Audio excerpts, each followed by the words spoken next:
उत्तराखंड के मुख्यमंत्री पुष्कर सिंह धामी ने कहा, प्रधानमंत्री मोदी ने मन की बात के सभी संस्करणों में हमेशा समाज को जागरूक करने की बात की है, पर्यावरण को बचाने की बात की है। आज उन्होंने एक पेड़ लगाने का जो आह्वान किया है, निश्चित रूप से हमें उससे बहुत प्रोत्साहन और प्रेरणा मिलेगी। हरेला पर्व पर हम व्यवस्थित होकर पूरे प्रदेश में वृक्षारोपण करेंगे, इसके लिए अभियान चलाएंगे।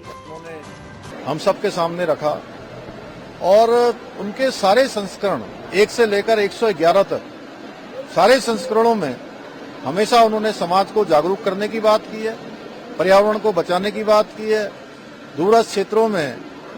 पर्यावरण संरक्षण की बात की है, महिलाओं की उत्थान की बात की है, नौजवान युवाओं को आगे लाने का काम किया है। ऐसे कर्मयोगी जो वर्षों से अनुसंधान कर रहे थे, साधना कर रहे थे, जिनको कोई देखने वाला नहीं था, उन सबको पूरी दुनिया के सामने लाने का काम किया है। और आज उन्होंने एक पेड़ जो लगाने का आह्वान किया है, निश्चित रूप से हमारे लिए इससे बहुत हमको प्रोत्साहन मिलेगा, प्रेरणा मिलेगी। और उत्तराखंड के अंदर जो हमारा पर्व आता है हरेला पर्व, उस हरेला पर्व पर हम पहले से भी योजना बना रहे हैं और आदरणीय प्रधानमंत्री जी के आज के उद्बोधन के बाद हम लोग और नियोजित होकर, एक व्यवस्थित होकर पूरे प्रदेश के अंदर जल संचय, जल संरक्षण,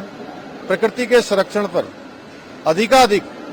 वृक्षारोपण करेंगे, पौधारोपण करेंगे। इसके लिए अभियान चलाएंगे, इसके लिए समाज को जोड़ने का काम करेंगे, स्कूल के छात्र छात्राओं को जोड़ने का काम करेंगे और सबको साथ लेकर इस क्षेत्र में, जल संचय के क्षेत्र में, जल संरक्षण के क्षेत्र में, पर्यावरण संरक्षण के क्षेत्र में हम देश का एक मॉडल राज्य हमारा बने, उसके लिए काम करेंगे। देश भर में 3 नए कानून लागू होने जा रहे हैं, कितना मजबूत रहेगा कानून? जनता से क्या अपील करेंगे आप? देखिए, ये तीनों कानून जो भारत सरकार लेकर आई है, इन कानूनों के लागू होने के बाद लोगों को, जो आम जनता को परेशानियां आती हैं, कानूनों में जो वैधानिक अड़चनें आती हैं, कई प्रकार की जो कठिनाई आती है, उन सभी से उनसे निजात मिलेगा और सारी चीजों का सरलीकरण होगा, लोगों की समस्याओं का आसानी से समाधान होगा, लोगों को न्याय मिल पाएगा और विधि व्यवस्था और प्रगाढ़ होगी। दिल्ली दौरे से सर आप लौटे हैं, तो कई केंद्रीय मंत्रियों से भी आदान लगाते, प्रधानमंत्री से भी मुलाकात हुई है। देखिए, आदरणीय प्रधानमंत्री जी का और पूरी सरकार का पिछले 10 सालों में उत्तराखंड के साथ बहुत ही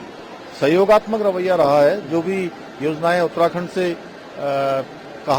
मांगी गई हैं या जिनकी जरूरत थी, वो सब केंद्र की सरकार ने दी है। इस बार भी आदरणीय प्रधानमंत्री जी समेत अन्य मंत्रीगणों से मैंने भेंट की है, सबसे अनुरोध किया है जो हमारे पहले के चलने वाले प्रोजेक्ट थे उनको तेजी से